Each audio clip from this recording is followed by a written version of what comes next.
Bismillahirrahmanirrahim. Assalamualaikum warahmatullahi wabarakatuh.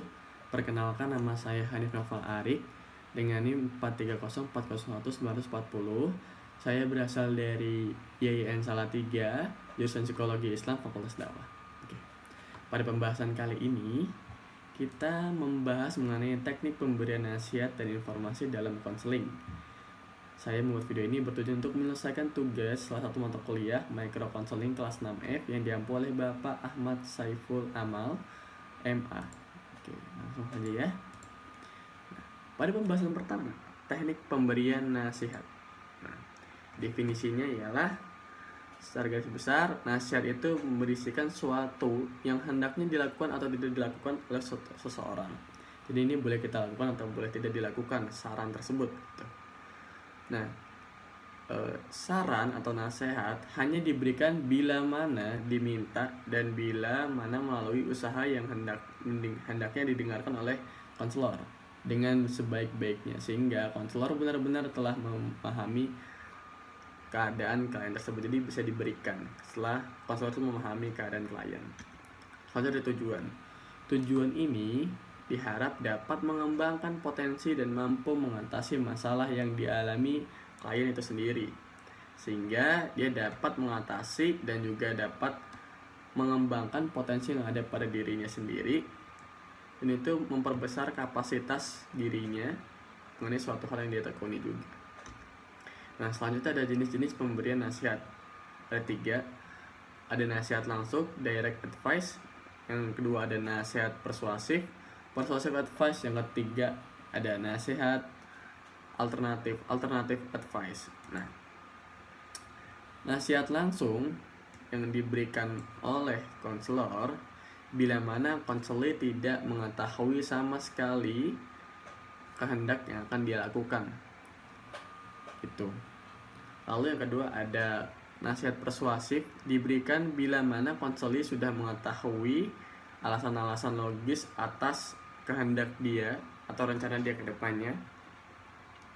Lalu yang ketiga ada nasihat alternatif, diberikan oleh konselor di mana setelah testi atau konselor ini mengetahui kelebihan dan kekurangan atau kelemahan setiap alternatif atau jalan yang akan dia ambil, kayak gitu. Di slide selanjutnya ada langkah-langkah memberikan nasihat. Nah, dalam langkah-langkah memberikan nasihat terdapat 4 hal di sini. Yang pertama adalah memberikan nasihat dengan perasaan cinta dan kelembutan. Yang mana kita tahu juga dengan kita memberikan nasihat yang halus, tulus, ramah, itu akan lebih mudah diterima dan lebih mudah diserap. Lalu yang kedua ada menggunakan gaya bahasa yang halus, baik dan sopan tentunya. Yang ketiga ada menyesuaikan diri dengan aspek tempat, waktu, dan materi serta kondisi yang ada pada saat itu. Yang keempat ada menyampaikan hal-hal utama yang penting. Jadi kita nggak boleh terlalu bertele-tele dalam menyampaikan suatu hal. Nah, selanjutnya teknik pemberian informasi atau expository. Nah, teknik pemberian informasi ini merupakan salah satu teknik pada layanan bimbingan dan kelompok. Informasi sendiri merupakan pengetahuan yang yang didapatkan dari pembelajaran, pengalaman atau instruksi gitu. Jadi teknik ini juga sering disebut sebagai metode ceramah gitu. Jadi kayak ya ngasih tahu banyak hal gitu. Apa yang ia tahu pasti akan diberitahu. Nah, teknik ini bertujuan untuk memberikan informasi agar individu tersebut mengetahui dan menguasai informasi yang selanjutnya dimanfaatkan untuk keperluan kehidupannya sehari-hari atau aktivitas kedepannya dia. Nah, ada langkah-langkah memberikan informasi nih, ada 3 tahap. Tahap perencanaan, tahap pelaksanaan, dan yang terakhir ada tahap akhir gitu ya. Nah, berkaitan dengan tahap yang pertama nih, pada tahap perencanaan terdapat beberapa tahapan yang mengharuskan kita atau merumuskan kita untuk mengetahui rumusan tujuan kita ke depannya itu seperti apa goals kita ke depannya. Seperti itu, jadi kita harus direncanakan dan konsep itu harus matang. Lanjut ada tahap pelaksanaan. Dari perencanaan yang udah kita susun tadi dan juga goals yang udah kita tuju, kita harus melaksanakan kegiatan tersebut sebagaimana semestinya juga dengan sebaik dan seruntut mungkin sesuai dengan perencanaan dan tahap-tahapan udah kita susun. Lalu yang terakhir ada tahap terakhir nih, yaitu penilaian apakah tujuan kita, apakah goals yang akan kita capai ini sudah berjalan dengan semestinya atau sudah tercapai atau belum, apakah itu masih ada pencapaian lainnya gitu. Dan untuk mengetahui apakah pencapaian itu berhasil atau tidak dapat dilakukan dengan cara langsung, yaitu dengan memberikan pertanyaan ataupun dengan post test kepada klien seperti itu. Kira-kira kita bisa juga memberikan contoh kayak dari 1 sampai 10 pemberian skala gitu. Kamu sudah melaksanakan sampai mana? Seperti itu bisa juga seperti itu. Oke, di PowerPoint selanjutnya Simpulannya adalah dalam teknik pemberian nasihat dan juga pemberian informasi ini sama-sama bertujuan untuk melengkapi, untuk memberikan pemahaman kepada klien bahwa kamu ini kan sebenarnya. Jadi kayak dia tuh memberikan nasihat juga dan sekaligus untuk mengungkapkan potensi yang ada pada dirinya sendiri, seperti itu. Dan juga ini membantu klien dalam melakukan aktivitas sehari-harinya. Mungkin itu saja yang bisa saya dapat sampaikan. Kurang lebihnya mohon maaf. Wassalamualaikum warahmatullahi wabarakatuh. Jangan lupa nonton videonya.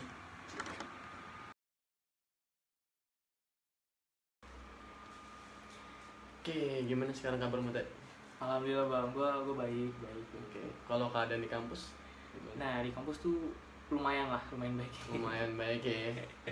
Kalau kosan nih, Nah, di kosan mah wah stabil deh, aman. Oke. Kalau boleh tahu kedatangan kamu di sini tuh kenapa sih, Teh? Nah ketangan gue di sini bang itu tuh pengen curhat aja sih bang, kayak biasanya ngeluapin semua emosi, curhatan gitu. Iya, ini nggak apa-apa. Kalau cerita aja nggak apa-apa. Sini gue dengerin kok. Oke. Gini bang, jadi ini tentang gue di kampus ya. Di kampus itu gue banyak banget problematika, lebih khususnya culture shock yang mungkin tidak gue dapat ketika gue berpindah dari Jakarta ke Salatiga yang notabene mungkin budayanya sini jaga banget gitu bang. Yeah. Jadi ketika gue masuk ke Salatiga sini itu tuh banyak banget orang-orang beranggapan bahwasannya orang Jakarta, orang kota itu tuh mewah-mewah. Nah dari mindset orang-orang begitu tuh jadi kayak gue didorong agar gue punya gaya itu yang seperti apa yang mereka harapkan, kayak serba mewah gitu sih bang. Jadi orang sini itu beranggapan bahwa orang Jakarta atau orang non Salatiga itu pasti wah banget ya asalnya ya. Kalau dari Jakarta itu ya pikirannya. Mungkin nggak semuanya sih bang, tapi beberapa lebih khususnya kayak teman-teman gue gitu bang. Kalau misalnya dari gue sendiri tuh ada beberapa banyak sekali orang-orang Salatiga yang ramah. Hanya mungkin oknum-oknum tertentu seperti teman kelas gitu aja sih bang. Oke, berarti kebanyakan tuh dilakukan oleh teman seumuran lo, teman bermain berarti ya. Iya. Yang berpikiran seperti itu. Nah, tanggapan lo sendiri tuh gimana berkaitan dengan itu? Kalau selama ini jalan hal tersebut tuh sebenarnya sudah mulai bisa sih bang. Cuman halnya ada beberapa kata-kata mereka yang nggak bisa gue terima gitu sih bang. Oke. Berarti dari kata-kata mereka itu ngebuat kamu itu sedikit apa atau merasa kamu tidak nyaman atau seperti apa? Iya, jadi mereka itu berkata yang membuat saya tuh memaksakan apa yang mereka inginkan. Oke. Pada dasarnya saya nggak bisa mengiyakan apa yang mereka inginkan semua bang. Kayak contohnya berkendara gitu kan ya. Saya kan punya motor. Ini boleh disebut nggak pak? Ini nggak apa-apa. Oke, saya punya motor Supra 2006-an kalau nggak salah.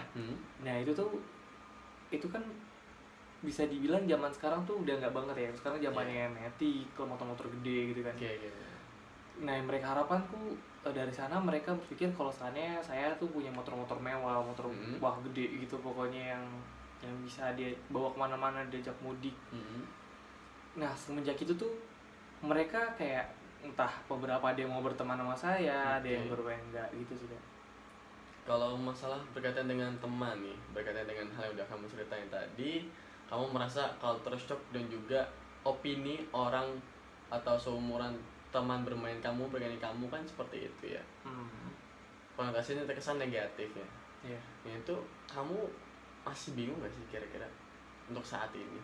Nah ya, mungkin beberapa orang Kak bingung sama pola pikir mereka sih, yang mereka yang berpikiran seperti itu. Apakah mereka nggak mikirin dirinya mereka sendiri gitu? Nah mungkin ya, kalau dari akunya sendiri, bagaimana cara menanggapi itu tuh, kamu kan dan juga rekan atau teman seumuran bermain kamu kan tentunya kalian itu sering berkomunikasi, sering ngobrol, sering ketemu, sering sapa gitu kan. Kayak kalau sama kamu nih ngobrol gini nih.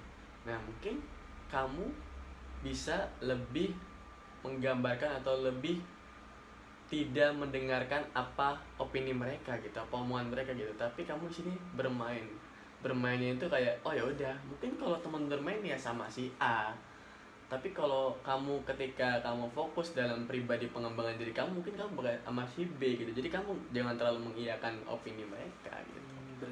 Kalau dari aku sih itu. Berarti aku harus bisa milah-milah mana teman yang mungkin bisa diajak berkembang dan mana mungkin teman yang bisa diajak bermain di situ. Bener banget. Oke, boleh. Kalau dari hal itu ada lagi nggak? Oh iya gini Bang, aku mau tanya sesuatu ya. Tentang kan mungkin kakak jurusan psikologi ya kebetulan. Nah karena mungkin aku ada tingkat, aku pengen nanya beberapa hal tentang jurusan psikologi Kak. Kayak apa? Kakak kan katanya jurusan klinis kan?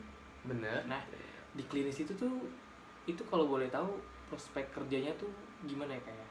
Oke, kalau dari klinis, dari jurusan aku sendiri itu prospek kerja ke depannya itu kita lebih fokus ke apa hal yang perlu kita treatment. Beda ya, kalau di PIO itu sendiri kita kan berkolaborasi dengan banyak lembaga, kita outbound, main game bareng dengan orang-orang lain, dan juga kegiatan eksternal lainnya yang membangun keharmonisan suatu kegiatan, suatu acara itu kan berhubungan dengan PIO ataupun dengan bagaimana HRD untuk merekrutmen karyawan baru kan gitu PIO. Nah kalau klinis itu kita lebih kayak treatment untuk memfokuskan kepada simptom-simptom atau gangguan dari individu, dan itu bagaimana cara kita mentreatment atau menganalisa nanti itu gimana. Kayak gitu, lebih kayak kita fokus keadaan klinisnya atau keadaan psikis dari si kliennya kayak gitu. Kalau dari jurusan PIO dan klinis itu gitu. Berarti keren juga ya. Nah kan aku tuh masih kayak dilema gitu loh. Dilema gimana? Dilema gitu loh, kayak apa ya, aku pengen masuk ke semester 6 dimana aku harus nentuin dari sekarang jurusan psikologi apa yang harus aku ambil. Kira-kira kakak punya saran nggak dari skill aku? Soalnya aku masih bingung banget nih Kak, bingung. Oke, kalau aku boleh tahu yang kamu rasakan mengenai PIO dan klinis, dan juga apa sih gambaran kamu mengenai PIO dan klinis itu tadi yang udah tadi aku jelasin juga. Oke, kalau menurut aku ya Kak, dari prospek kerjanya itu dua itu sangat banyak dicari di suatu perusahaan, suatu lembaga seperti itu. Tapi dari aku ngeliat skill aku sendiri, aku yang sukanya di bidang lapangan, aku pengen ke PIO Kak. Cuman kalau dilihat dari kinerjanya, dari prospek kerja, dan mungkin hasil akhirnya kayak bisa sebut aja uangnya gitu ya, mungkin lebih banyak klinis gitu suruhnya Kak. Ini bingung gitu di situnya tuh. Tapi kamu lebih suka ke PIO berarti ya? Iya benar. Tapi untuk mencoba klinis apakah ada kemauan? Nah itu dia Kak, aku pengen mungkin pengen nyoba sekarang, lagi kayak mencoba membuka hati. Apakah nanti bisa apa enggak gitu sih. Kalau dari aku pribadi, mungkin kamu lebih baik fokus ke hal yang kamu suka, yaitu PIO. Karena apa? Menurut aku ketika kamu mendalami PIO itu sendiri dan kamu juga udah yakin nih, kamu udah punya pengalaman di bidang PIO kan tentunya kan, dan itu kamu bisa mengeksplor lebih jauh sendiri PIO itu seperti apa, itu hal yang kamu tahu tentunya. Dan juga kalau dari klinis, mungkin kamu bisa menambah-nambah wawasan dengan cara mungkin kalau di kampus kita kan ketika kamu emang gak ngambil mata kuliah klinis, kamu boleh ikut join di mata kuliah tersebut gitu, kamu bisa tetap join, tapi ya kamu nggak terikat dalam mata kuliah klinis tersebut gitu, jadi nggak ada absen, jadi tetap kamu bisa ngikut kok kayak gitu, jadi bisa menambah wawasan kamu. Tentunya juga kamu bisa ikut seminar-seminar ataupun webinar yang berkaitan dengan klinis tuh bagus-bagus, keren-keren banget loh. Tuh. Iya, berarti banyak banget kuncinya juga ya. Bener. Klinis juga boleh. Tuh. Kira-kira ada lagi nggak sih dari kamu? Ada mungkin ada hal yang bingung atau hal yang gundah saat ini? Kalau bingung dan gundah itu, kalau dari aku sendiri Kak, mungkin karena tadi ya culture shock, terus masih dilema tentang ituan. Untuk saat ini baru itu sih Kak. Baru pikirin. Oke, berarti kamu tadi udah berbicara mengenai culture shock kamu. Dari awal kamu dari Jakarta ke Salatiga, kamu kaget dengan pemikiran teman bermain kamu, teman seumuran kamu mengenai daerah Jakarta, orang-orang Jakarta kepada kamu dengan opini mereka dengan wah-wah sekali gitu ya. Dan untuk saat ini kamu merasa bahwa kamu sudah menyikapinya dengan baik tentunya, dan juga dengan memberikan kamu menyisihkan opini buruk mereka, dan juga kamu sini sedang berusaha untuk memilah teman tentunya ya. Gitu. Aku harap juga kamu bisa berproses lebih lanjut nih. Nah, untuk kedepannya kamu ada gambaran gak sih kamu itu mau kemana, atau kamu udah menuju ke arah mana gitu? Dari daerah Salatiga ini mau kemana? Kalau dari aku sendiri ya kayak mungkin untuk kemana daerah mana itu aku nanti tergantung kerja apa yang aku ambil sih kayak. Intinya aku pengen jalanin apa yang aku suka dulu di bidang. Mungkin tadi kakak sarankan Pio, mungkin aku bakal mendalami Pio lagi sih, Pio aja sih. Dan dari situ mungkin aku bakal tahu nih kemampuan aku cocoknya di perusahaan mana gitu sih Kak. Tapi kamu di Salatiga udah nyaman ya? Mungkin nyaman sih, lingkungannya aku sudah mulai bisa beradaptasi. Dari skala 1 sampai 10 nih, kamu pilih mana? Mungkin 7,5 mungkin ya. 7,5.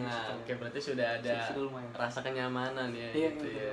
Tidak ada hal yang pernah menyakiti kamu di sini kan? Rasa sakit hati atau ditinggal kasih gitu nggak ada? Ada sebuah kisah, tapi mungkin beda cerita. Oh iya, mungkin pertemuan selanjutnya kalau kamu mau cerita boleh kesini aja gitu ya. Nah, itu gitu. Oke, mungkin itu aja sih dari aku. Kalau misalkan akunnya pribadi ada salah ngomong sama kamu tuh nggak apa-apa, kamu bilang bisa sharing lagi ke aku, atau mungkin kamu ngerasa nggak enak atau gimana gitu ya, nggak apa-apa gitu, cerita lagi aja gitu. Itu aja sih dari aku. Oke, terima kasih ya udah mau silaturahmi juga ke sini nih, udah lama kan nggak ketemu gitu. Jangan lupa kuliahnya. Siap. Terima kasih Bang yang udah ngasih opini, terus penilaian menurut saya. Iya, nggak apa-apa. Tidak Bang, izin pamit ya Bang. Oke. Assalamualaikum. Waalaikumsalam warahmatullahi wabarakatuh.